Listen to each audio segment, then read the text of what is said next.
Now, let's get started with the theory part of the today's convolution neural networks. And let's go. So the whole aim for convolution neural networks is that we'll be dealing with images. So far, we were dealing with tabular data. We had some numbers written up in some sort of pandas data frame or any sort of tabular data, and we were applying multi-layer perceptrons on that. But now let's see how we can use machine learning or deep learning in particular to deal with images. And the first thing which I want you to take away from this is that these images are nothing but matrices or tensors. And what is shown over right hand over here is a handwritten digit 8. And this is just changing and flashing between the number and the intensity value which you see as when you see an image or a plot. So the zeros are blacks and the whites are numbers which go from 0 to 250. So the numbers go from 0 to 255. As the number increases, it becomes more and more whiter. As you can see, some of the smaller numbers which are like 141 over somewhere over here is grayish, and this is all 255, which is the exact white part. Now, one way to deal with matrices with what we know already is that you can flatten this out. You can take this whole image, you can flatten it out, make an array out of it, make a 1D array out of it, and just use a normal multi-layer perceptron. And this is what we had learned last time. So it's something like this. So let's take an image of a monkey. This is assuming this is a 400 by 400 pixel image.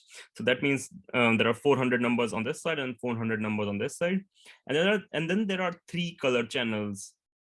So this image is colored. That means there are 3 color channels, which is red, green, and blue, and all these together mix up to give us this colored image. So the number of values in this whole matrix or array is 400 times 400 times 3. And when we flatten it out, it becomes 480,000 values. So that's a huge number of data. And there's a huge number of values for just one image to be flattened out and used.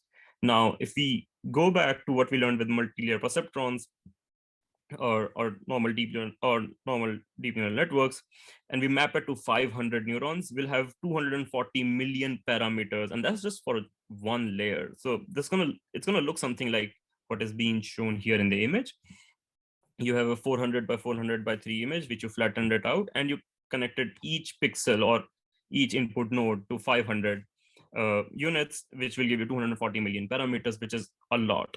Now, in practice, we are training much more. We are training networks which have a huge amount of parameters, sometimes much more than 240 million parameters. But to do that for a single image and that for a single layer is a huge waste of computation and resources. And there must be a better way of dealing with it. The other issue with this whole methodology is that if you flip this image, the information in the image sort of remains the same. A flipped monkey is still a monkey. But when you try to flatten this out, your neural network has to be robust in such a way that if you have moved the pixel, it can still extract the same information, which becomes really hard to do with just simple multi-layer perceptrons. Now, the solution for this is to use convolutions. So you take an image. So this is a very simple 5 by 5 image with ones and zeros in it. And we take something which is called a kernel. So kernel is a smaller matrix. In this case, it has these diagonal and off-diagonal values to be 1, and all other values to be 0. And then we apply this operation called convolution. So you take your kernel, put it on top of the image, multiply each value with the other one, and just sum it up. So that's what is written over here. This 4 comes from these 9 values over here. Multiply that with the convolution kernel, and just sum it up. And then you slide this kernel, get the next value, slide the kernel, get the next value, and so on. So this is what is happening over here. And this is called a convolution operation. Now, I was showing this operation in terms of numbers, but let's see how it looks like in terms of images. So here's a very simple image, and this is a kernel. And then we apply more and more different types of kernels. So in this case, this is a diagonal kernel. The next one is off diagonal. And what happens is when you apply more and more kernels to the same image, you extract different features out of the image. So this is what is being shown over here. And what we do is, instead of specifying these kernels by hand, we make these neural networks learn these kernels and extract all these features on their own. So that's what the name of the game is in this particular case. Now, strictly speaking, we are not applying convolution, we are actually applying cross correlation, and the mathematical operation is sort of given over here. All you are doing is taking in an input matrix, a kernel, multiply. So In this case, 0, 1, 3, and 4, multiply each element by 0, 1, 2, and 3, and then sum it up. And that's what is happening over here. Then you slide it, you go to the next one, which is 1, 2, 4, and 5. Use the same kernel with the same operation, and keep doing this again and again to apply this cross correlation operation, which we keep calling convolution in this case. Now, again, mathematically, the way correlation and cross correlation and convolution are different by just a flip. So if you flip this kernel and then the same operation, that's what is technically called convolution, but let's not get into the nitty-gritty in this case. And as I was telling earlier, these kernel parameters or these kernel values are something which we will be learning. And that's how we'll extract more and more features and use these features to do something with the images. Now, let's talk a little bit about what the shapes of each thing are. So in this case, what I'm showing you here at the bottom is a 4x4 matrix. On top of it, this light gray thing is the kernel, which is a 3x3 kernel. And the top one is what you get after the convolution operation. So if your image had width I and your kernel had a width k, I'm just talking about one dimension. In this case, it's I by I, which is 4x4, kernel, which is 3x3, so k is 3. The output size is I minus k plus 1, so which is 4 minus 3 plus 1, which is 2. So this is a 2x2 output shape. So that's how convolution operation works in general. Now, this shrinks our width and the height of the image. And in case you want to have the same height or a different height, what you can do is you can pad the image around the edges by either 0 or mean or median or any value you like. So that is what is being shown here on the right hand side. This gray thing, the gray box over here is our image. These dotted lines show the padding, and you have the kernel, which is 4x4 in size. Now it's creating the output image, which is on the top. So you can create different size images just by using padding. And this is gonna come up in the coding session, and we'll see how it works. Now, the next thing is strides, and strides define how the convolution filter moves across the image, or the convolution kernel moves across the image. So this is a 4x4 image, and in this case, once the convolution is done on one patch, it moves by 1 pixel.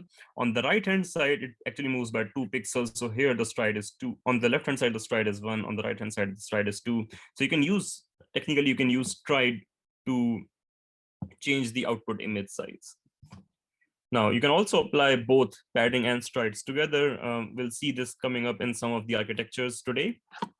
And this is what the operation looks like. So you have an image, you have padded it with some number outside, and then there's a stride of 2 in this case.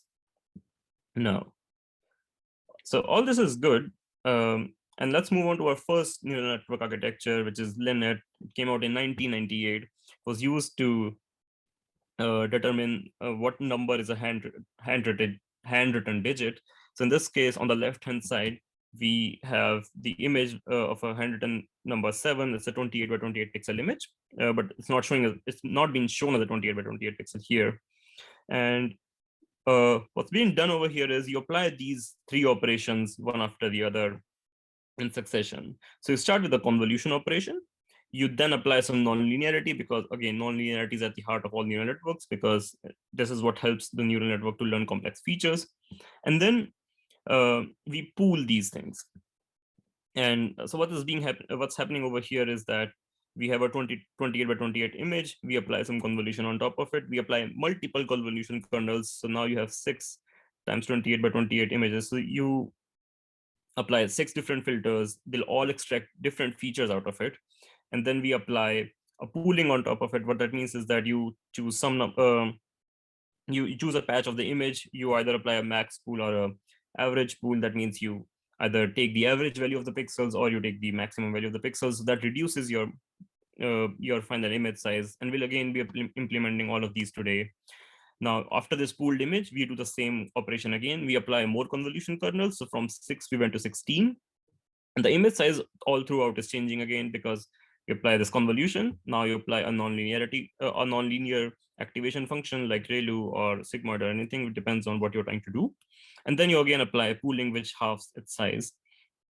And now you have 16 times 5 times 5, just 5 times 5, the number of elements, you flatten this out, and then you map it to a dense. And what a dense is just a fully connected layer or a multi-layer perceptron after that. And then we use this to finally do the task at hand, which may be classification or regression. So what's happening over here is you have an image. You start by applying convolution and learning more and more features out of it. You condense those features by applying some sort of pooling to it. You extract more features out of the same image, apply again pooling, keep doing this operation again and again. And at some point you flatten this out and then just put it in a fully connected or a dense layer to extract information out of those extracted features. So this is LeNet. This came in 1998. And the thing to notice over here is that the spatial resolution keeps decreasing as we go ahead, and the number of channels keep increasing. So here we had 6 channels, and then it went to 16.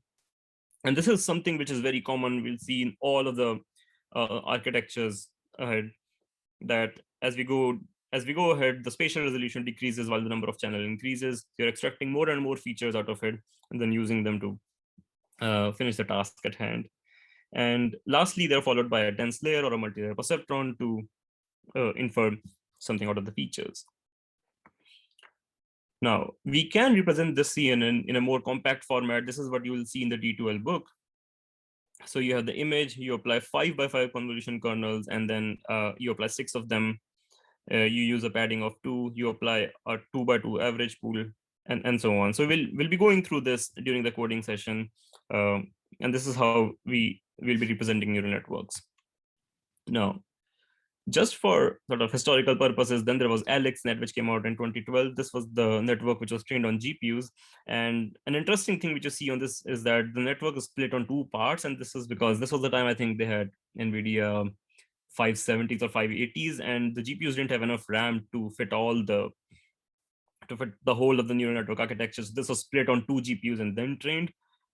So I've just put it here just for historical purposes. We will not be working with AlexNet today, but moving ahead, we now have one of the first modern CNN architectures called the Vgg. It came from the Oxford Visual Graphic Group, hence the name, and it does a similar thing. You can see what's written over here is the size of the image. So you started with a 224 by 224 by 3. So that's a 224 by 224 pixel image, and then 3 color channels. And then you apply convolution filters to it. It keeps the same image size, but the number of channels have gone from 3 to 64. And then again, from 64 to 128, they keep increasing in powers of 2. The other thing which you'll see again is how the image size is decreasing by half, and it keeps decreasing. So this is what the cone shape structure or a pyramid shape structure most convolution neural networks will have. And we will be coding VGG today, so more details will follow then. The other thing to note in this particular diagram is how there are 2 blocks of sort of everything, and which is what the main point behind VGG was. That there are blocks of convolutions which are repeated again and again, and this allows for an efficient reuse of design. And what they showed was that it's better to use smaller convolution kernels, like 3 by 3 kernels, and use several blocks of that as compared to larger, like 11 by 11 or 7 by 7 huge blocks. So this is VGG, which came out in 2014. So this is what a VGG block looks like. So you have a 3 by 3 convolution with padding of 1 and so on. We'll go into much more detail during the coding session. And then we take this block and we repeat this block again and again. And what's going to again happen is we'll keep decreasing the size of the spatial information, or the size of the image, and we'll keep increasing the number of channels. And at some point at the end, we'll flatten it out, map it to a fully connected layer or a dense layer of 4096 samples, or 4096 neurons. And then finally, map it to the image classification in this case, which had 1000 classes. So this is VGG. Moving ahead, we had the Google Net and the inception blocks. And this comes from the inception movie where they say we need to go deeper. And the reason for that is that we want to use neural networks for much more realistic things and going beyond just recognizing images of handwritten digits. And one way of doing that is we build deeper neural networks, and deeper neural networks will help us generalize more, learn more features, do more complex tasks. But then the question comes, which is the kernel size which is going to be what kernel size is going to be suitable for my case. People were using anything between from 1-to-1 convolution to 11-by-11 size convolutions. So there's a huge variety, and we don't know what the answer is. And this is what the inception block tried to sort of have a shot at it. And the answer to this is that let's use a combination of various size of convolutions. So what is shown here at the bottom is you have an input image, you apply different convolution sizes to it. So you apply a 1-by-1 convolution, or you apply a 3-by-3 convolution, or a 3-by-3 and a 5-by-5 convolution with different paddings and so on. And then in the end, you extract all the features out of it and concat all of them. So what happens with this sort of architecture is that you learn to extract information at different scales. So you have a 5-by-5 convolution, you have a 3-by-3 convolution, you have a 1-by-1 convolution, and all of them will extract information at different scales. And you have concatenated all of them. So it all stays in this one huge block. Question? Okay, moving ahead. So what happens is, yeah, you concat all these features, and then you apply multiple such blocks as is shown on the right hand side over here. You start with a huge convolution to 7-by-7, apply a 3-by-3 max pool to it, you bring it down to a manageable size, and then you keep applying these inception blocks. And these inception blocks will extract features at multiple levels, and now you can do the same thing. You have a much deeper network. As you can see, you have applied 2 of such blocks here, 5 of such blocks here again, and then 2 of such blocks again. So it's an incredibly deep network. You apply all this and learn features and extract features out of it, and it actually performed much better as compared to VGGNet. Now, moving ahead, what are some of the issues? Because of course, life is not going to go smoothly. So the first thing which comes out of all this is the vanishing gradient problem. So on the bottom over here is the VGG 19 network. So this has 19 layers. This is 3-by-3 convolution, 3-by-3 convolution. This is one block. Yeah, this is the second block. You keep applying more and more blocks and keep learning features. And here's a plain network which had just 34 layers in it. And this is much more deeper.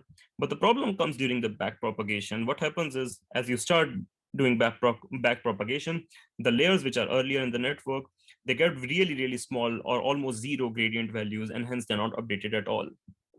So this is called the vanishing gradient problem, which comes with deeper neural networks, and we need to find ways to fix this.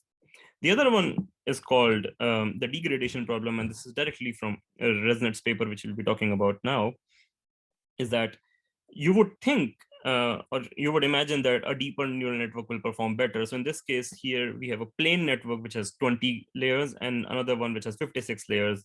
And both the training error and the testing error is bad for the 56 layer one. This is not overfitting. Let me sort of emphasize that as well. This is just a neural network which is deep enough is not working as well as we expected it to. And this is called the degradation problem. And if you want more information that on that, do check out the original ResNet paper, which is here at all, which came out in I think 2015. Now, so the solutions to this will be as follows. For the vanishing gradient problem, we use something called as a batch normalization layer. And the way to do that, and what's being done over here is that after the layer, whatever feature map we are getting outside after applying a convolution max pool layer or anything, we rescale it to zero mean and unit variance. What this does is it makes sure that you have some sort of scale throughout your neural network, and when you're calculating the gradients, they do not sort of go to zero. This helps reducing the overfitting. And for each batch, so while training, we learn this mu and the sigma to do the rescaling of the output features after each batch. So this is learned while training, and while just and while inference, you just fix these values and just keep using them as normal. So that's batch normalization. The other thing which is also being used is called dropout. So here is a standard neural network which has 3 hidden layers and 5 hidden units. Oh, sorry, five units or 5 neurons, and everything is connected to everything, and you try to learn something out of it. Dropout, which is a kind of regularization. So while training, what you do is we randomly just stop using some of the neurons and only use the others. And what this does is it allows the neural network to find alternative pathways to learn the same thing And this actually helps, this acts as a regularizer and helps us train neural networks. Now, finally, we come to the concept of residual networks or ResNet.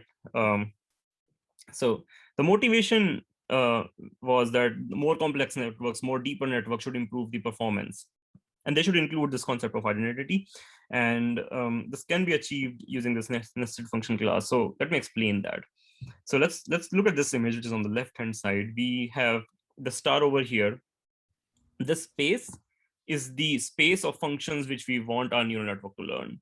So this star over here, which says f prime, is the actual function which we want our neural network to learn. And we start with this f1 block over here. So this is what this is the class of functions which our neural network has learned.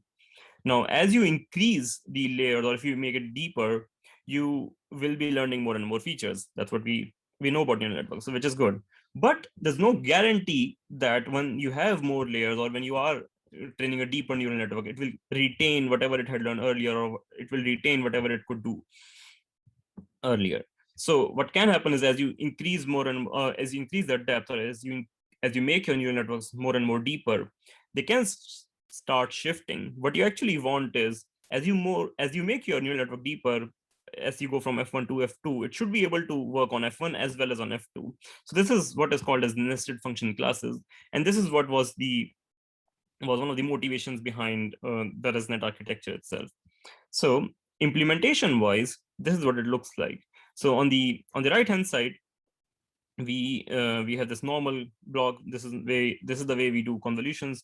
You have a weight layer, which is a convolution layer. You apply activation function, you apply another convolution layer, and so on. Now, instead of learning this, we add what is called a skip connection. So you had your input going through here. You add a skip connection, which takes in this value and adds it here as well. So instead of learning this f of x, which is this whole set of convolution filters, is now going, your network is now going to learn f of x minus x. And what the skip connection allows you to do is that, let's say you added some layers, but you didn't have to, or you didn't need to. Okay. If it was going to go in this linear fashion, it was going to learn some values, and which may or may not help your performance. In this case, it can just sort of ignore this, or learn these values to be really small, or zero, or in this case identity. And you can have a skip connection which will make sure that you always have things which are being carried forward from the previous layers. The other reason this helps you is because it helps with the vanishing gradient problem, because the moment you take gradient, it will also flow from this direction while doing your back propagation. So instead of just learning this normal linear network, you're also now learning the residuals, and hence the name, the residual network. Excuse me, can I ask a question? Yep. So is it, by the way, if we want to go look into the layers, is that on the right side, which the arrow jumps, is that it jumps through one layer, connects to the layer after that? Yes, and we'll implement this today, so you can see it actually, how it is actually done. And there are various flavors of it, so you can put it at different places. Okay, thank you. And yep. Okay, so that's what we have. And now, before we begin the coding session, this is what like a 34 layer plane networks look like, which is in the middle. And this is what we do when we add skip connections to it. So while we are doing the back propagation, the gradient will also move through these skip connections, and so on. So this is all what I have for the theory part. I'll turn over to Kshitij now, who will do the coding session. Yeah, so these are just a quick table of contents on all the things we'll cover today. So we'll start with just writing a quick data loader to load an MNIST dataset, which is this handwritten digits dataset of numbers from 0 to 9. These are just some of those. Then we'll sort of we'll write a convolution function, and then we'll apply the convolution which Devansh was talking about. We'll see how padding, stride, max pooling actually works, in the sense that if you apply stride or max pooling on an image, what sort of an output it would give, along with the convolution, along with different convolution filters.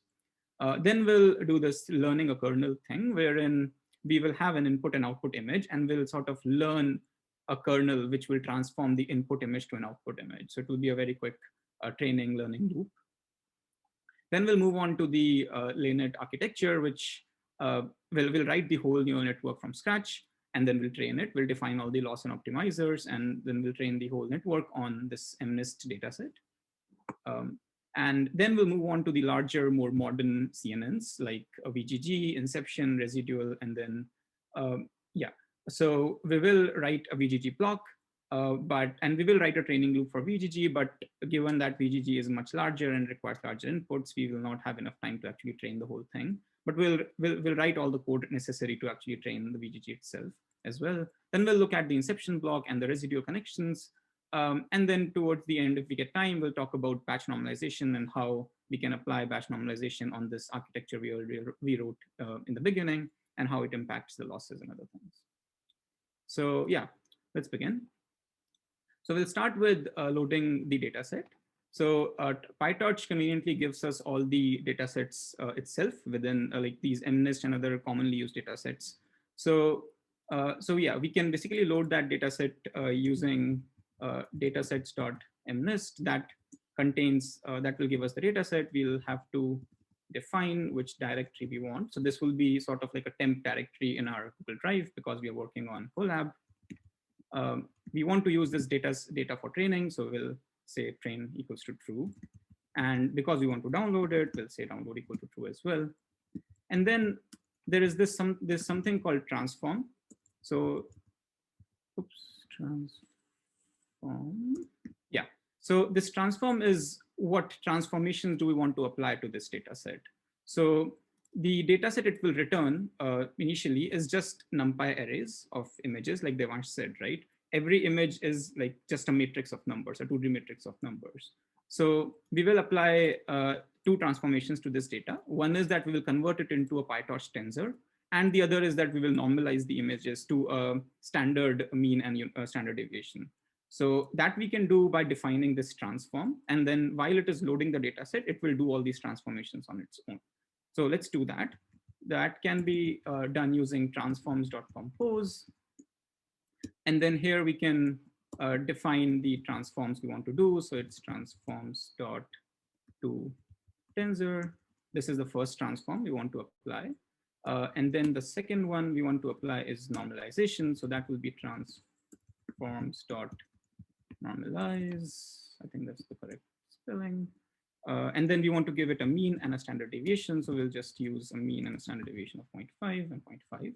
So what this will do is it will, for each image, it will load, it will transform it to a tensor from a NumPy array, and it will also normalize it as it's loading it. So that's what this statement and the previous statement will do.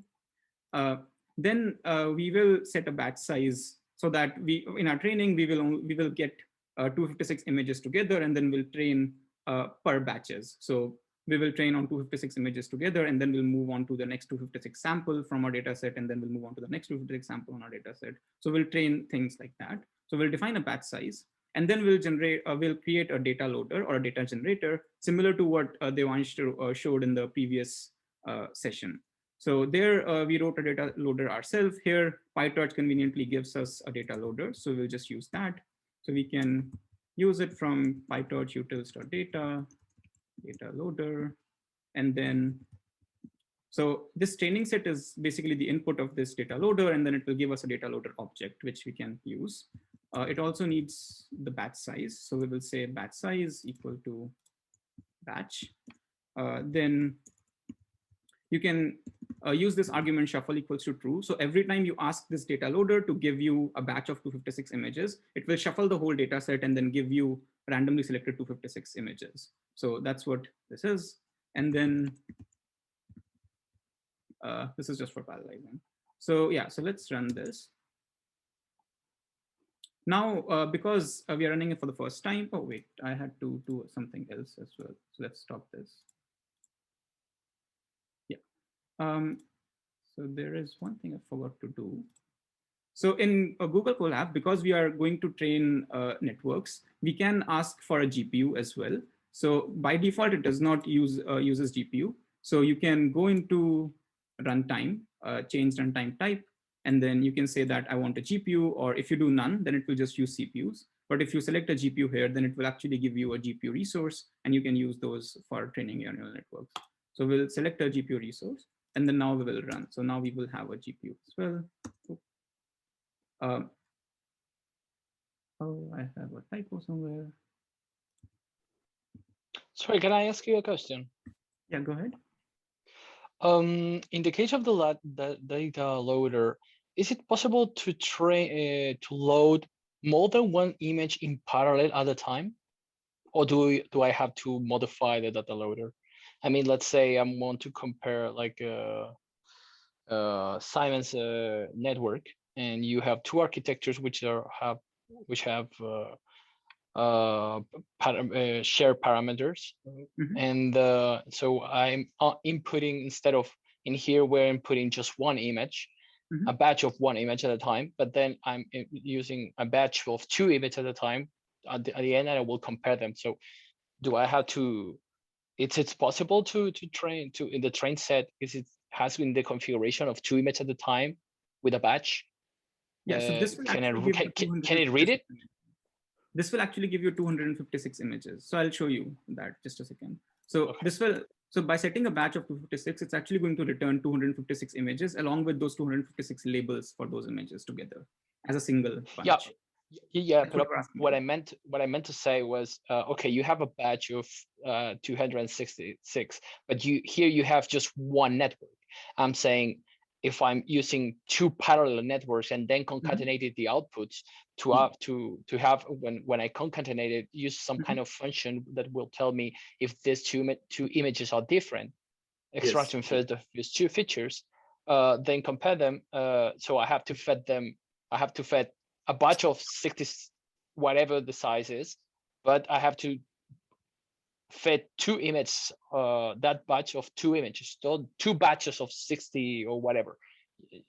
I know we can do that. We can do that.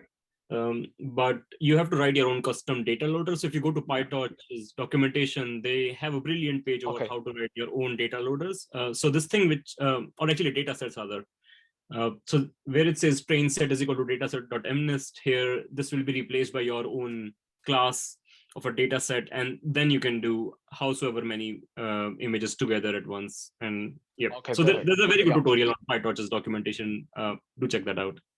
You can write your own class as well. Instead of using this loader, you can write your own class to handle your own custom data set. Okay, thank you. Yeah.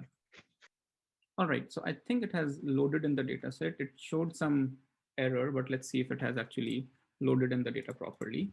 So let's try to get some information from this loader. So we can data iter.next. So basically, this will give us this object. If we do iter on this object, it will give us an iterator, and then we can do next on this iterator, which will give us some images and a batch of 256 images and 256 labels. So if I do this, it runs, and then it should give us, yeah, exactly. So it gave us 256 images. Each image is just black and white, so there's just one channel. Then each size of each image is 228 by 28. And then we have 256 labels corresponding to those 256 images. So now we can just plot one of those images and see how it looks like. So it's this. I was just plotting the first image and then reshaping it. This is just a handy plotting function we'll use to compare images and plot images later on. So yeah, so let's now define this sample image, which will basically be our test image, where we'll run all these different convolutions and everything on this sample image to see what different transformations happen. So let's just use this 0th image which we plotted, so this image. And we will reshape it to 28,28 because otherwise it has these 4 dimensions. So let's just have a 2D image here. And then we can also see what type this image is. So it's a tensor. And to apply all these convolution operations in PyTorch, it needs the image, or it needs the input to be a tensor. So as we can see, we applied the transformation earlier, so it has converted the image into a tensor.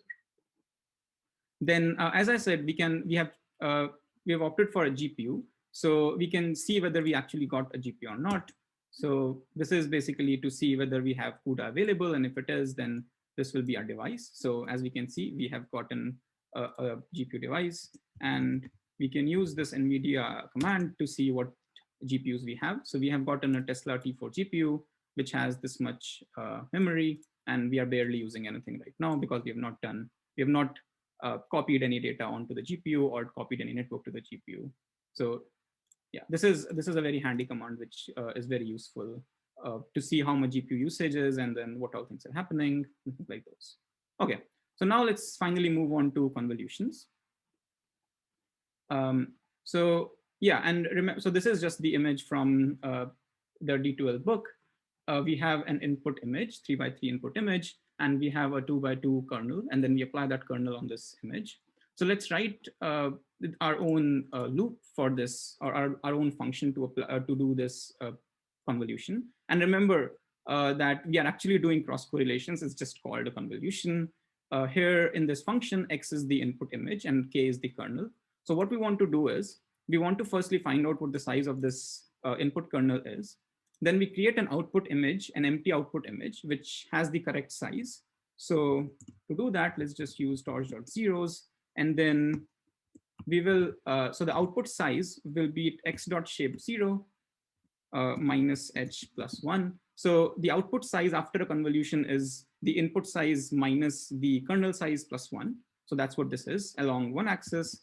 And then the other axis would be just, oops, didn't copy it.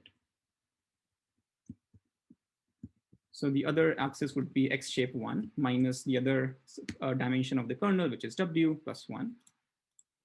And then we will basically just loop over all the elements of this by basically loop over along the two dimensions of the input, and then calculate the convolution at each point. So we will have for I in range y dot shape 0. This is one axis.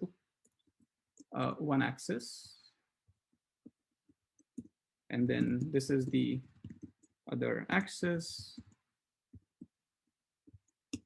And then we will simply just write the I comma jth element of this would be x I to I plus, what's the x-axis dimension is h. So I plus h comma j. And then this would be comma, oops, sorry. J plus W. So that's the other dimension, to basically choose the correct column. This will be multiplied with K, which is our kernel, and then we'll sum it. So that's our correlation operation. And then we'll return 1. So this is basically it. So you loop over the rows till the correct size, then you loop over, and you also choose the correct number of columns. You multiply it with the convolution kernel, and then you sum it. So this should work. Let's see if it actually does. So let's just use the same examples we have. So x is torch.tensor, and then we had 1, 0, 1, 2, 3, 4, 5, 6, 7, 8. So 0, 1, 2.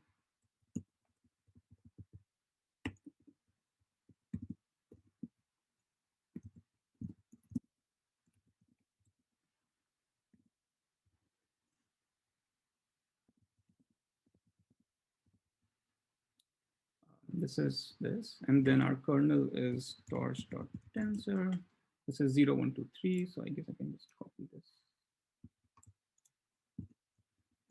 Change the shape.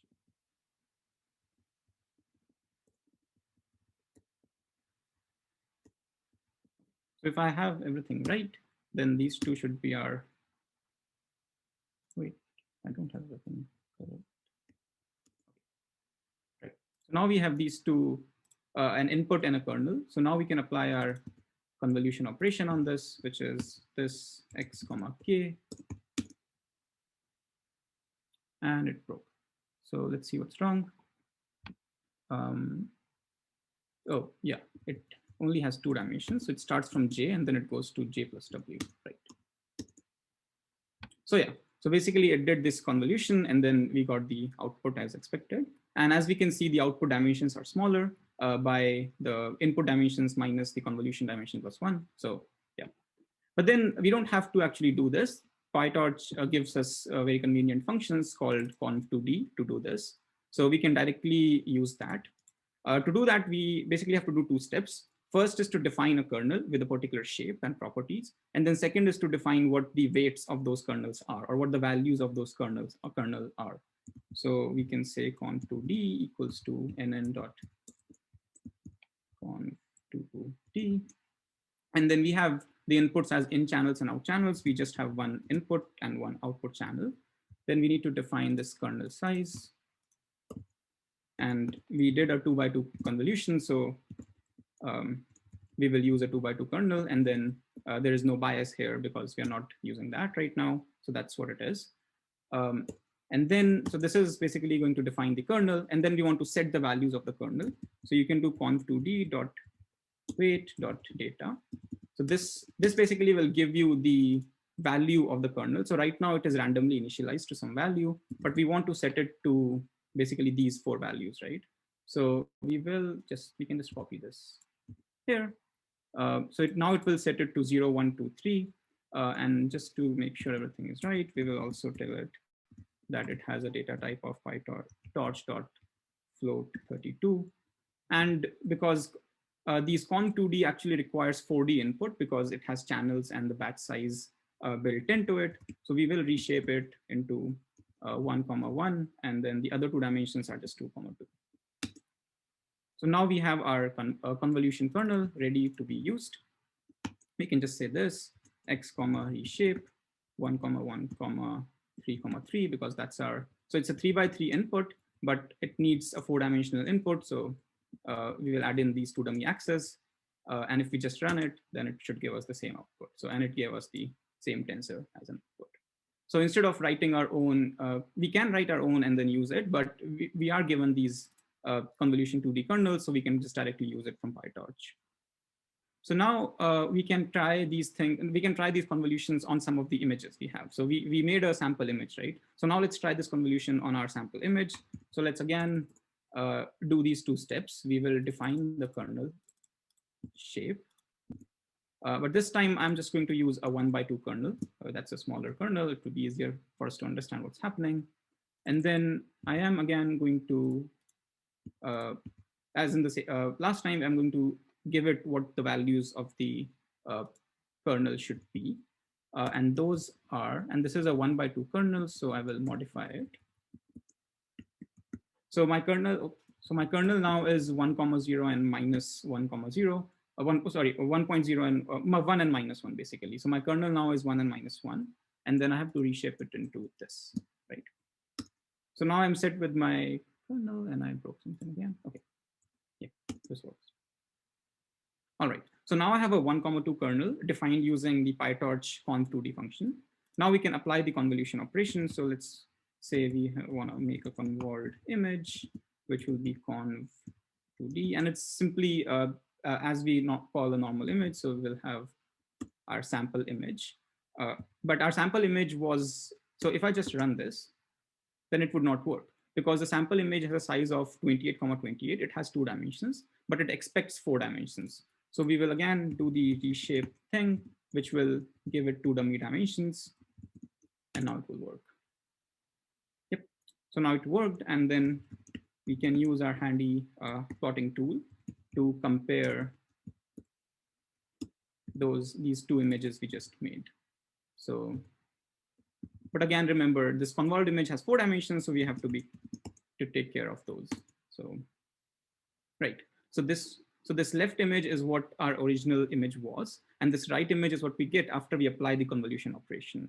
And this kernel which we made has been intentionally defined to be something interesting. So this 1, minus 1 is actually an edge detection kernel, and it detects the edges. So wherever there is a change, or edge is defined as a high to low or low to high. So whenever there is a change in the edge, or whenever there is a change in the numbers along x-axis, it will show you the edge. So basically this is the edge, and then this is the other edge. So our kernel basically just, our convolution operation highlighted the edges. So that's what this kernel did. And then we can also see the shape of these two things. The input image was 28,28. The output image is 28,27. Again, we applied the kernel only along an axis. That's why this is a shorter dimension as we expected. But then we can apply padding, right?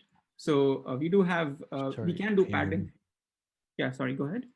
Yeah, so a question, how do people come up with these kernels? Are they learned, or is there any, I don't know, is there any history how these kernels are learned? How do they determine, okay, that's -1 and 1 work better? Sorry? Do you mean the size of the kernel or the numbers? No, the numbers of the kernel. Oh, so the values of the kernel will actually be learned, and we'll do that. So we will learn a kernel, awesome. just yeah. So in the next part. So we don't have, we randomly initialize the kernel, and then based on what transformation we want to apply, the kernel learns that, hey, I need to have these values to apply this transformation or to go from this input to an output. You can think of it this way. The sizes of the kernels are, like Devansh said, depends on the architecture and the design choices. And then these kernels, which like edge detection kernels and other things, are pretty famous in digital signal processing community, even before all these things, because they have very specific properties. So some kernels are known to be to do a particular task, but in CNNs, we typically learn the kernel. So we only give it an input image and an output image, and it sort of learns what the kernel values should be. Does that answer your question? Yep. Okay. That makes sense. Cool. Thank you. Nice. So let's now move on to the padding thing. So we can, so padding can be easily done just by adding in another input to the conv2d function. So we can just give it something like this, which is to tell it how much padding we want to do along a particular axis. So now I'm saying that I don't want to do padding, any padding along the vertical axis, and I want to do 10 pad or 10 add 10 pixels on both sides on the horizontal axis. So this is fine. This is my new convolution kernel. I again need to tell it what the value are of the kernel. So I again give it 1, -1. And then I have to apply this kernel. So I can simply copy paste this again. So you are, so we had the same kernel. We just said that it will have a padding now. And we say we are again going to use the same image, and we'll apply the padding, and let's just rename it to a pad, right? Yeah, so now this is done. Now we can plot the two images again. So sample image and this, but then remember it has 4 dimensions, so we need to this. So yeah, now you can see this, our input sizes is 28 by 28. So this is our input image, 28 by 28. And then this whole thing is our output image, which has 10 pixels extra here and then 10 pixels extra here. And basically these edges, these vertical lines show the edges, because when you apply padding, then it will pad with zeros, and then you have some high or low values. So these vertical lines show the edges, because we applied an edge detection convolution kernel on this. And then we can see the output size, and then it will show us that the output size is larger as expected. So now we can move on to stride. This is just an example of stride. So here it's applying padding and stride both. We can do both of those things. So again, all that can be defined within the conv2d call itself. So we can say there is something padding, and then we can also define a stride. So let's, for simplicity, use no padding right now, and a stride of nothing along the vertical axis and 2 along the horizontal axis. Again, the 2 steps which we have been following. So we need to define what the kernel values should be in the kernel, and then we will just apply the kernel, right? So this remains the same because stride does not introduce any other variable. So the kernel still has 1 - 1 in it. And then we are just, again, applying it. Let's just call it something else and apply this. I have it already written, so let's see what happens. So yeah, now you can see that the output size is half than the input size, and can be seen here.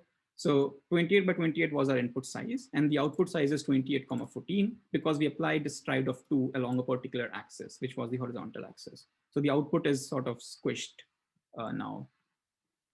And then finally, this final step is max pooling, which is you take a certain size. So if you're applying a 2x2 max pooling, then you take this 2x2 sized part of the image, and then you just take the maximum value. So this has a max value of 4. The next 4 would be a max value of 5, and then so on and so forth. So we can do this. Again, Torch gives us the max pool function itself. So we have a bunch of max pooling. So let's do max pool 2D because we have a 2D image and we are applying a 2D max pooling. So we'll apply a 2x2 max pooling as is shown in this image, in this example. And then we can apply this directly to our sample image. But then sample image is 2D, so we have to be careful about the shape every time. And that's it. And then I'll plot it. So now I'm just plotting the pooled image, and the input image was 28,28, but now my pooled image after max pooling is half that size because I've applied a 2x2 max pooling. So it will take 4 pixels and then it squishes them to 1. So that's why the output size is this, 14 by 14 basically. So this covers all these basics of different operations or transformations we apply for a convolution neural network. The next step is learning a kernel. So now we will learn a kernel. For that, what I mean by that is we will have an input image and an output image, and we will start with a random kernel, so a kernel with random weights, and we will write a training loop so that we can learn what those weights should be to transform the input image to an output image. So let's make an input and output image first, and I've already written the code for that here. So here X is the input image and Y is the transformed image. What we are doing is we are taking X, we are applying the known convolution 2D filter on top of it, which is our edge detection filter. And then we are just saying that my Y is the edge detected or convolved image, right? So now I have X and Y, and this is my kernel. So I exactly know what kernel is being learned. I will not tell my training loop to do that. I will start from a random kernel, and let's see if our training loop is able to learn or get closer to these actual values of the kernel using just X and Y, right? And then I'm doing torch.nograd here because I don't want the PyTorch to remember that I applied a PyTorch operation on it, or to remember the gradients of this, because I'm going to do a training loop here, and then that will have more gradients, and otherwise it will get confused and all that. So I don't want it to remember any of the gradients. So that's why I'm doing it with torch.nograd. But ideally, you could have any input image and then any transformation, and then you can ask your kernel, you can run the same training loop to try to see whether your kernel can learn something to transform from an input image to an output image. So yeah, now let's write down all these different steps to write this whole training loop. So again, we will define a kernel, but this time we won't learn any of the values. So we have been defining kernels like this. So let's just copy paste this statement. So I have a con2D kernel, and then because our image is again 1 by 1, so we'll stay this 1 by 1. My kernel size is again 1,2. I don't have any bias, and I do not have any of these things as well. So this is a simple kernel, randomly initialized, and we will not tell it we will not define what the values of the kernels are. We want it to learn what those are. Because a con2D takes in 4-dimensional input, I will reshape my inputs and outputs to be of the correct size. So this is X, and then I'll do the same thing on Y, so that now they are of the correct size. And I'm also going to define a learning rate. So it's 3 minus 4. That seemed to work when we were testing it. So let's just use that number. So this is my learning rate. All right. So after this initial step is done, now we will define a training loop. So we can say for I in the range. So I don't know how many iterations we might have to run. So let's just use 100 for now, and we'll see if that's enough. So the first step will be that we will apply this kernel on the input. So we have a randomly initialized kernel. Our input is X. So we apply our kernel on X, which gives us a new output. We want the output to be same as we want this Y hat to be same as Y, because Y is the expected output. So we'll calculate the loss. So loss is simply y minus y hat squared. So it's just a squared loss. Then we will, like we did in the previous session, we will set all our gradients to be 0. So we will say this dot 0 grad. Then we will backprop the loss. So I have this L, I have my loss in L. I will sum it. You can do mean as well. And then I will say backward. This will backprop the loss. And finally, I will update the kernel. So again, remember, you can get access to the kernel using conv2d.wait.data. And then,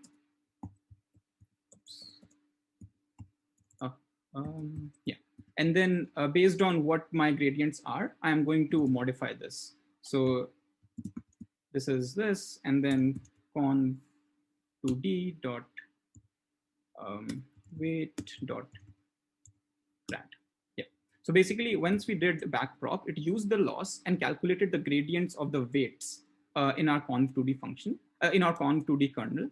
And we are multiplying it with the learning rate and then modifying those weights itself, right? And then we can just print the loss. Oops, did I run it? Oh. I think I broke something.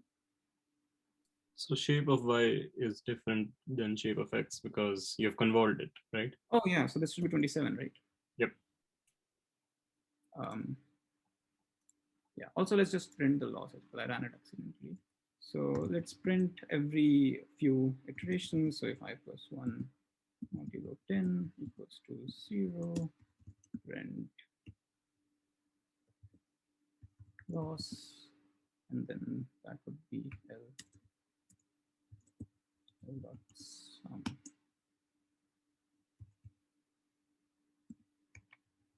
Let's see what happens now. I think I have defined X. Oh, did I not run this? Maybe I did not define X. Oh yeah.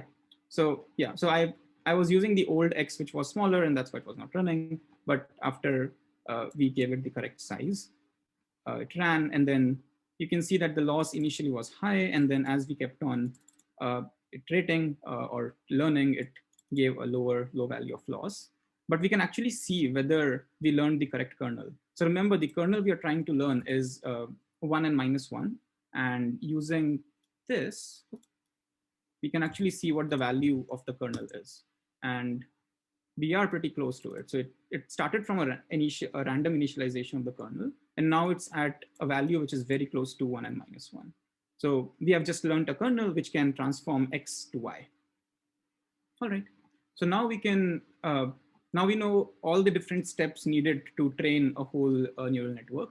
So let's write this whole, let's write the neural network for LeNet and then train it. So we'll firstly write the whole neural network. Then we'll again write a training loop and use the MNIST dataset this time to train this network on that.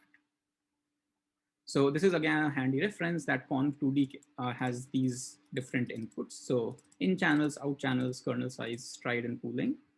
And then we will define the network using this sort of a structure wherein we'll have a class of net, class called net, which is inheriting from the neural network.module class.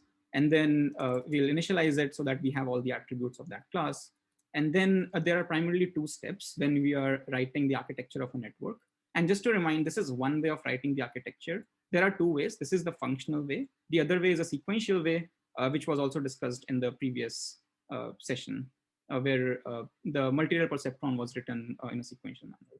So, but this is sort of, this looks a little bit better sometimes. That's why we are using it right now. But you can also do everything exactly in the same way or make the exact same network using sequential method. So yeah.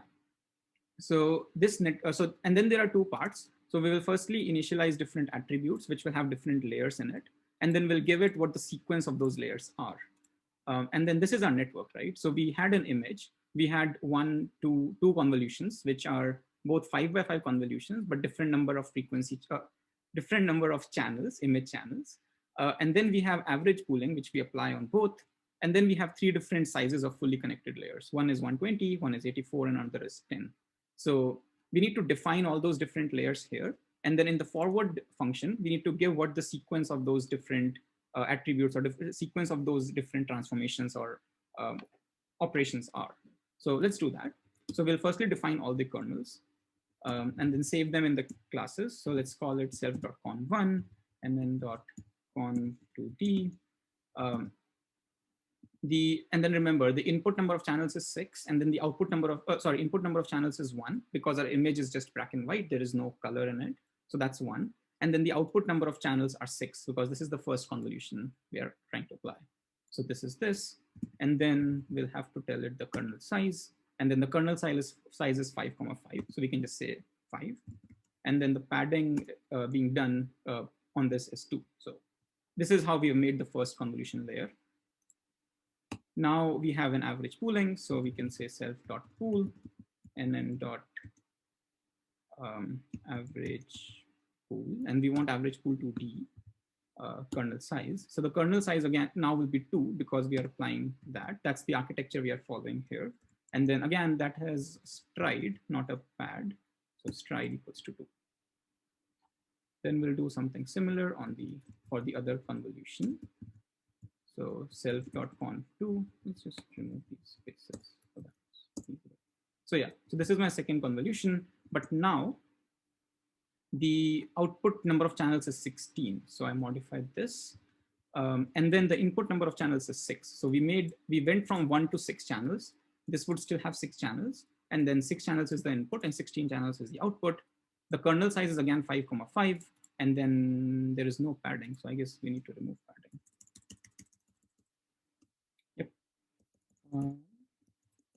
Then we move on to fully connected. So we again have average pool, but we have defined this, so we can just reuse it. Now we have 3 fully connected with 3 different inputs, so we need to define all of them, all of those separately. So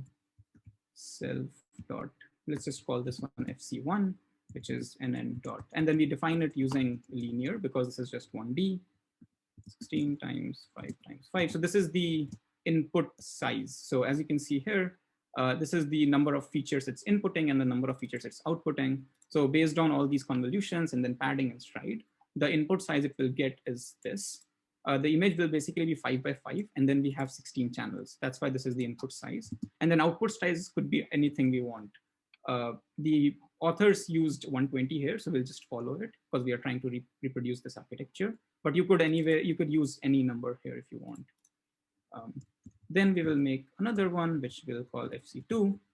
The input to this is 120 because we just made 120 features in the previous layer.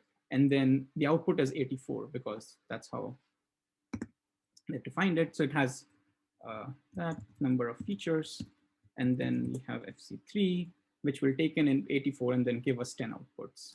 So it will take in 84 and then map them to 10 nodes. And then that's basically the output. But again, these are just layers which have been defined. We have not defined which layer follows which layer or the sequence or the network itself. So that will be done in this function, which is forward. So let's do that. So let's start from the start, right? So X is basically our input image. We apply conv1 on X.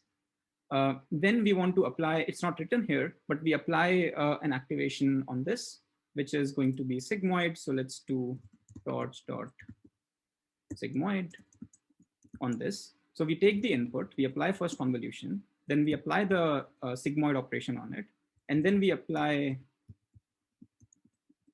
pool on it.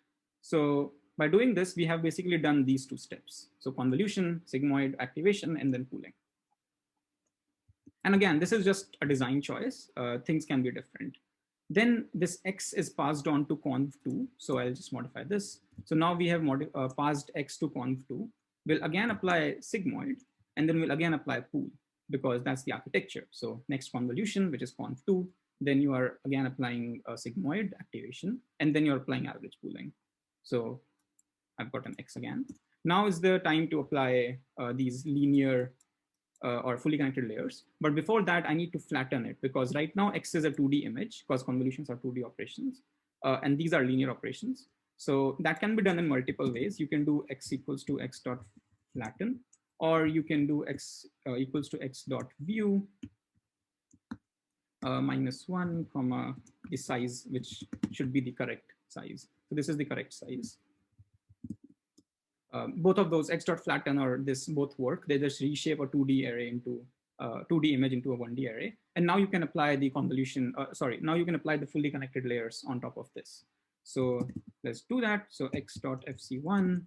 So now this x is passed onto the first fully connected layer. And then we again apply a sigmoid activation after the fully connected layer. Again, we have to do this for the second. So after fully connected 1, it goes to fully connected 2, then again it goes to sigmoid, gives us back, and then it goes to fully connected 3. Here there is no activation to be applied, so we do it this way. So wait, this is to be safe.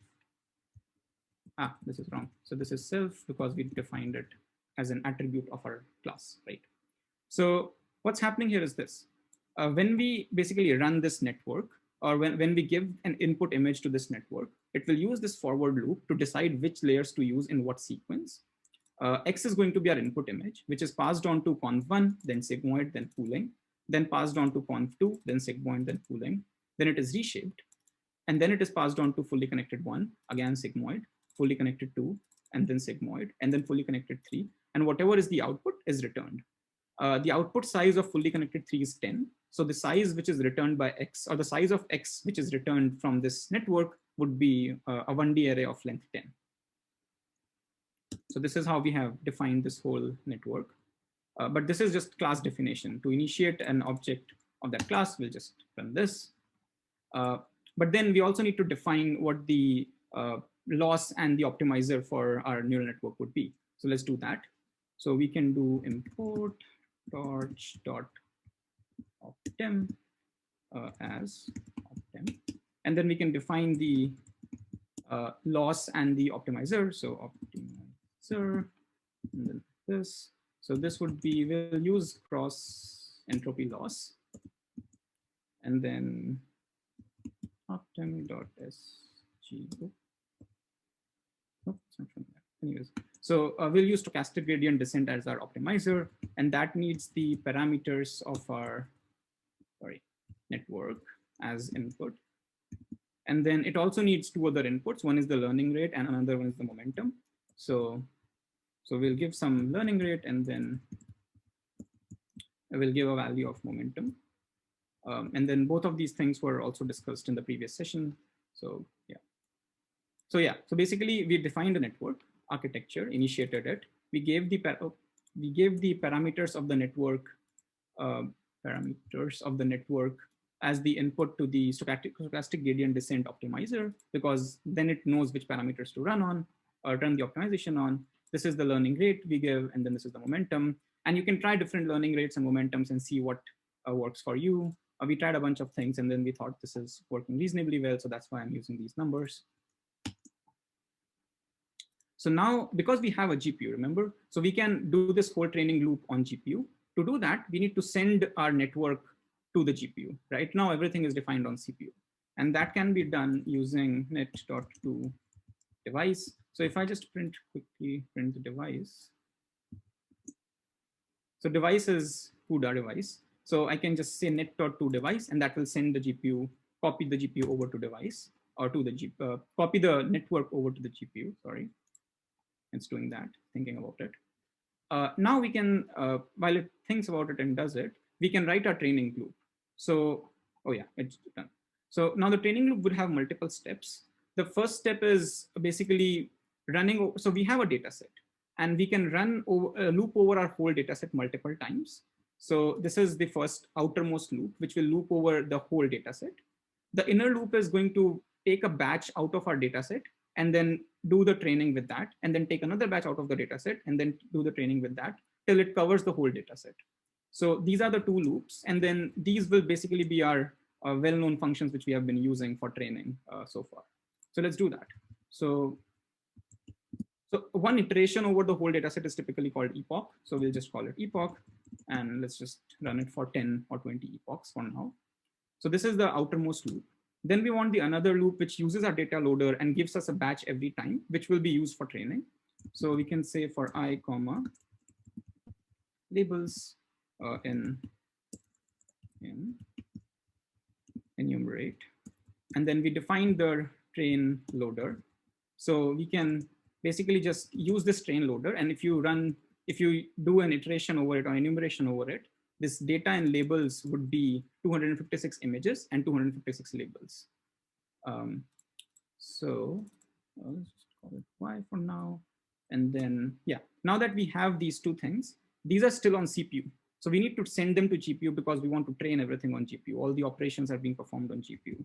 So we'll say this is inputs, and then we'll just call them something else to device. Oops. And then Y to device. So this will send these two arrays on the GPU and then return those as well. So now we'll have the arrays on GPU. Then the next step is, again, like we did previously, we need to set the gradients to be 0. So we'll optimizer.0 grad. Otherwise, it will keep on carrying the gradients for next and next iterations, which we don't want. And it will try to backprop it across the whole data set. And that's what we don't want. We want to do it per batch. So 256, 256, and then do it per batch, and then forget about it, and then do it next on the next batch, and then forget about it. Basically, that's the idea. Yeah. Then then we calculate the loss, and then we backprop the loss. So then we calculate the loss, backprop the loss, and then update our weights. Right. That's the idea. So we say our output is equal to. We can just give the array of inputs, these inputs directly into the network, and it is already expecting a 4-dimensional array, which is what we have here. Then our loss is simply our function, which will use to calculate the loss. It will use the output and the value of labels. So output is what our network is predicting, and then labels are what the actual true labels are. So use these and use our function, which we have defined previously, which is cross entropy loss, to calculate the loss, which is here. Then this loss is going to be use the loss and then basically calculate all the gradients using this loss by doing a backprop, and then optimizer dot step is basically what is going to modify all those gradients now. And then to monitor the progress of things, we can, so this loss is being calculated at each batch, right? Each time this enumerate works, it gives us a batch of 256 examples, and this loss is being calculated on each batch. So let's just say that we will just print the loss at the final batch, right? So loss at the final batch is of epoch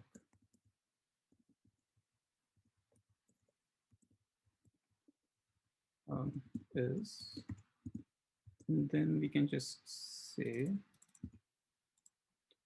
loss dot item. So this will basically just print us a loss, and then we will know what's happening in our network. So let's see what happens. If everything is right, it should work and not break. So yeah, this tiny arrow is showing us what's happening. So loss at so we ran for epoch 0. We are running it for 10 epochs, or 10 times the whole data set is being iterated over. So after first one, the loss is this. After the second one, the loss of the final batch is this. So let's let it run for a bit.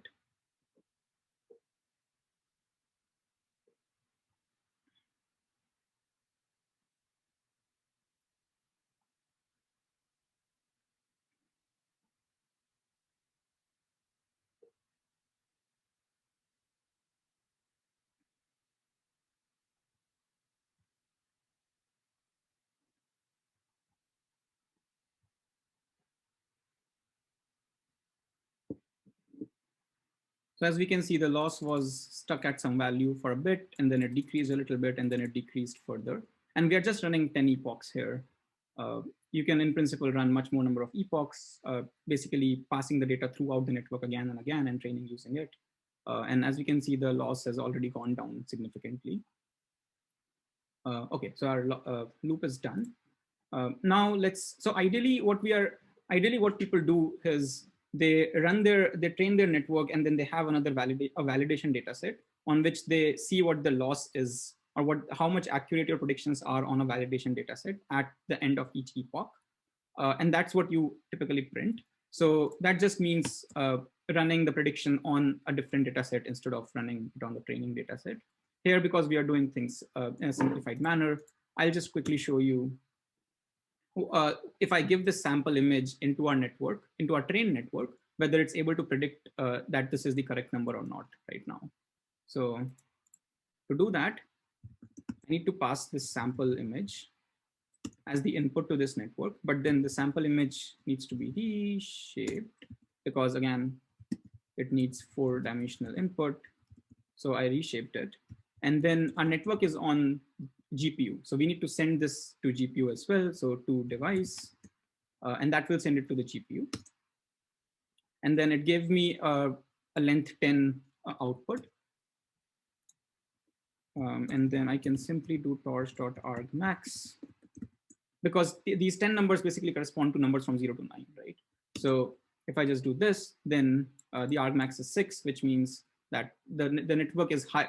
The network has a high probability at the value 6. So it thinks that this 6 is the correct number, and this is 6. Like, there is a more formal way of estimating what the network is predicting. I'm just doing it in a sort of quicker, hackier way.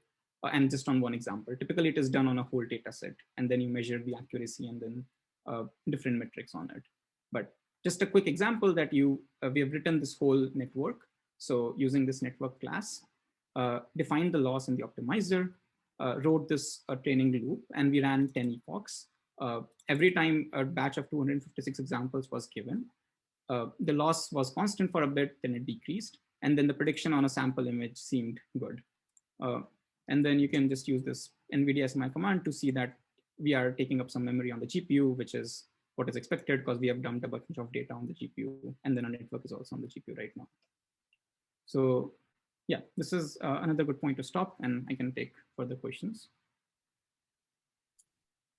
Yeah, I just want to add, we only have like half an hour left. So let's proceed accordingly, just letting Kshitij know. Yeah. So half an hour left for coding session or for the whole session? No, for the whole session. Oh, okay. Yeah, it's 2:30 here in our local time.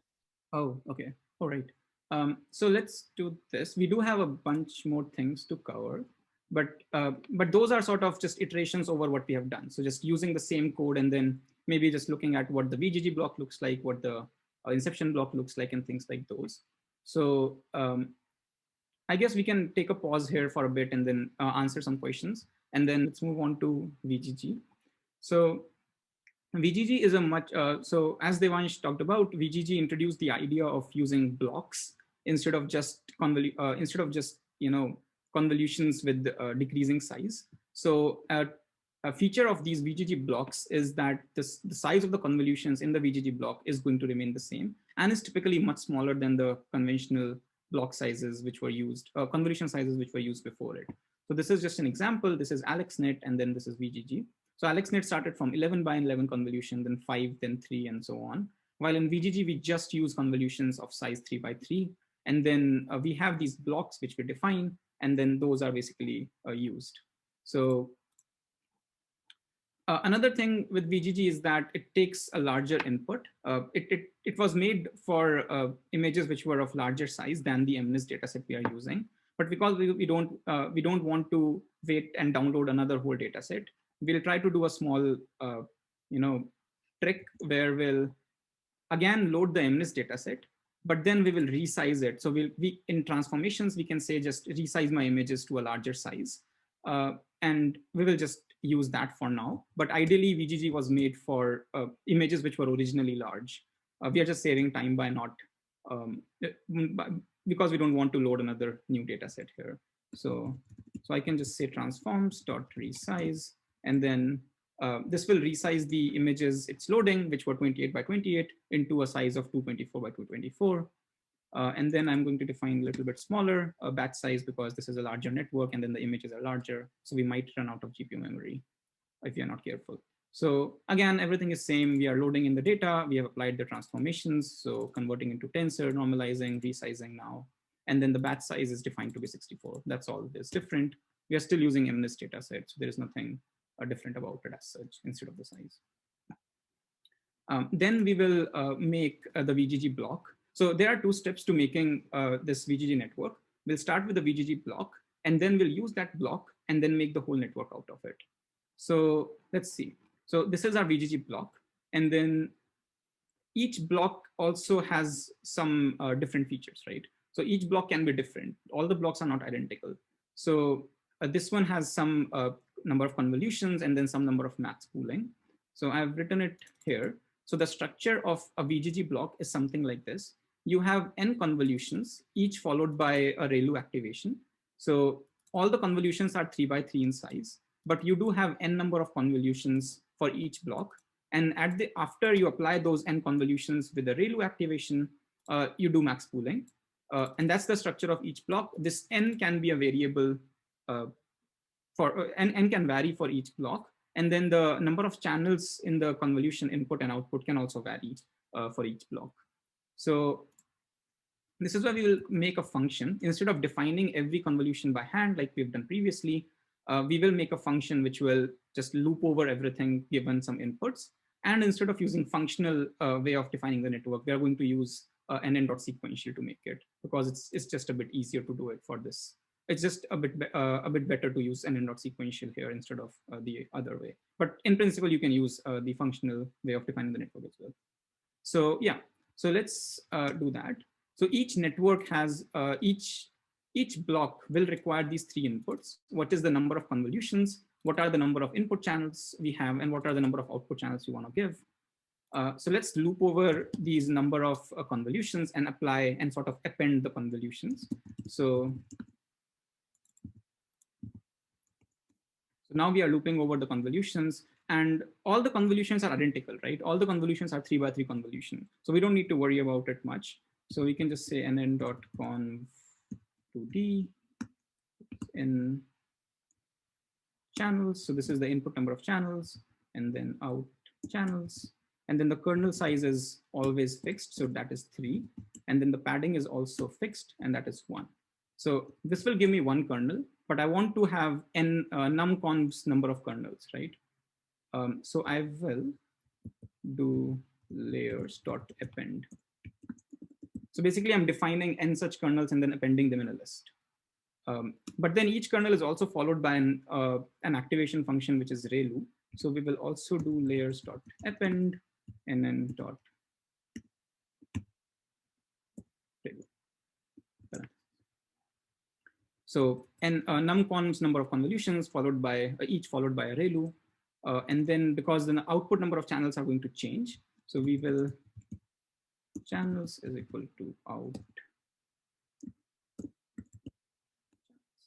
Because after every convolution you apply, the next one will have different number of channels. So that's what this is. Then for each, after all these convolution activation thing is done, towards the end you apply 1 max pooling. So we want to, we would have to define that as well. So layers.append. Again, we'll just append it in the list. So layers.append and then dot max pool, but it would be 2D because we have 2D data. The size of the max pooling layer is 2, and then the stride is also 2. So kernel size is 2, and then stride is also 2. Now we have a list with convolutions, ReLU, and max pool. And we can simply, because we are using sequential, we can simply pass it on to the nn.sequential function like this. And then this will make a network out of it. So this is the advantage of using sequential. You can just make a list of different convolutions and other things you want in whichever sequence you want, pass it on to sequential, and then it will just make the network. So this is how we have defined a Vgg block.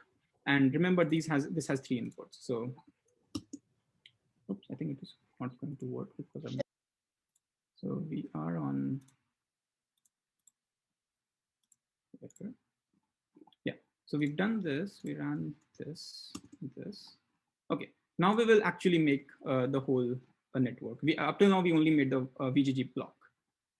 Then this is the architecture. Sorry. This is the architecture of the network. Basically, these are the inputs which will pass on to the Vgg block function to make that many number of convolutions. So this is what this is saying is, for the first block, we need one convolution, and 64 is the output number of channels. For the second block, this is the number of convolutions, this is the number of output channels, and so on and so forth. So we'll again have to loop over all of this. And this is another reason why we are still going to use a sequential for this. So let's just say conv blocks is an array, because we'll just loop over it. Input number of channels is 1, because our images are only 1D. No, images are 2D, but they only have black and white. They don't have color, so it's just one channel.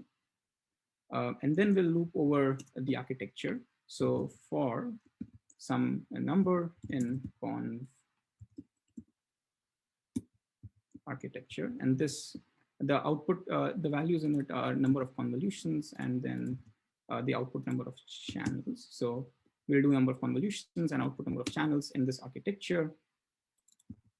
We want to make a convolution block. So convolution block of append, use our function, which is the Vgg block function, to make a particular Vgg block. So again, remember the input of this function is number of convolutions, then input number of channels, and then output number of channels, right? So we have number of convolutions here, output number of channels here, and then input number of channels started with this.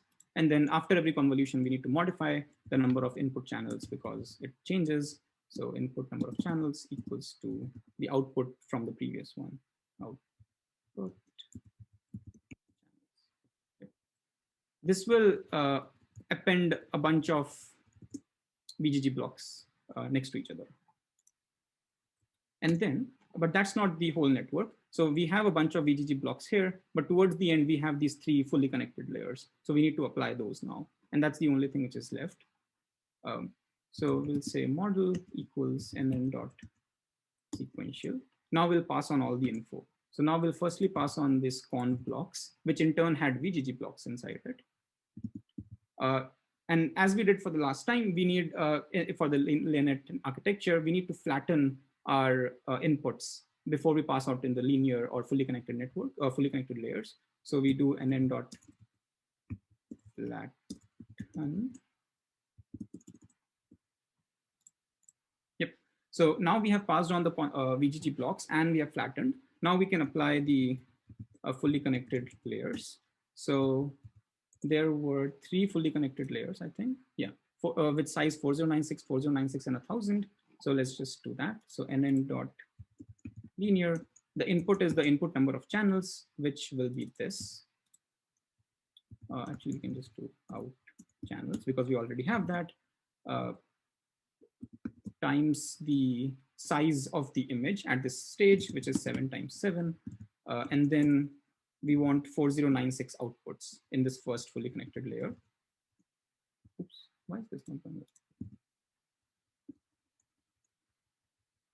Then our second fully connected layer will have 4096 inputs and again 4096 outputs. There should be a comma.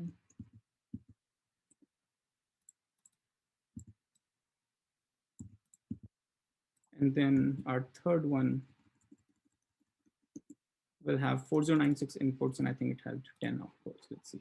So 4096, 4096, 1000, and then, oh wait, it had 1000 because Vgg was made for a different dataset, which had 1000 classes. Our dataset only has 10 classes, so we'll just have 10 outputs. But then after each fully connected layer, we do apply an activation, and then we also apply dropout. So we do nn dot relu, and then we do nn dot. So dropout is, again, like Devansh discussed, we randomly drop out 50% of the weights, where because we are applying 50% dropout here in these fully connected layers. So nn dot relu dropout.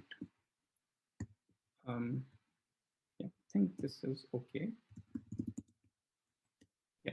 So we define the Vgg. Sorry. Yeah. The model should be outside the for loop, right? Oh yeah, thanks. Yes. And then this should also, yep, thanks. Yeah. So yeah, we made a Vgg block. We looped over a VGG block according to a particular architecture to append a lot of VGG blocks together. Then we added fully connected layers towards the end, and then we returned 10 outputs because we have 10 classes, and that defines our model. So let's just run this and hope it works. Okay. Oh, it's supposed to be out channels.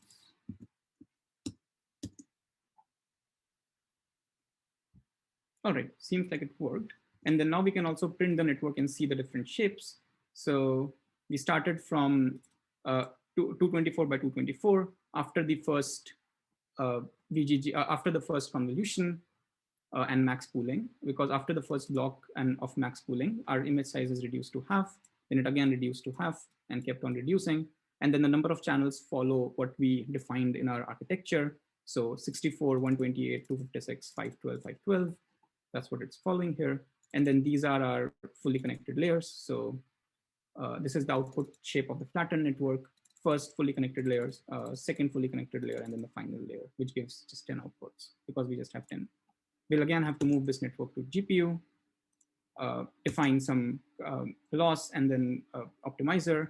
And then we can literally just copy paste the training loop we wrote earlier to train this whole network. So let me just quickly do that. I think we don't have that much time. So yeah, we have like 9 minutes left, so we can take questions. I think it's okay to not actually go ahead with this because anyway, VGG takes a lot of time to train. So we probably can't go into this anyway. So, but basically you can literally use the same training loop to train VGG as well. And then I had some other things regarding inception block and ResNet and batch normalization, but I'll share this notebook and then I'll share the notebook with all the code as well. And then I think people can take a look. And thanks everyone for giving us your time, and thanks MLT for letting us present, and we'll see you all in 2 weeks.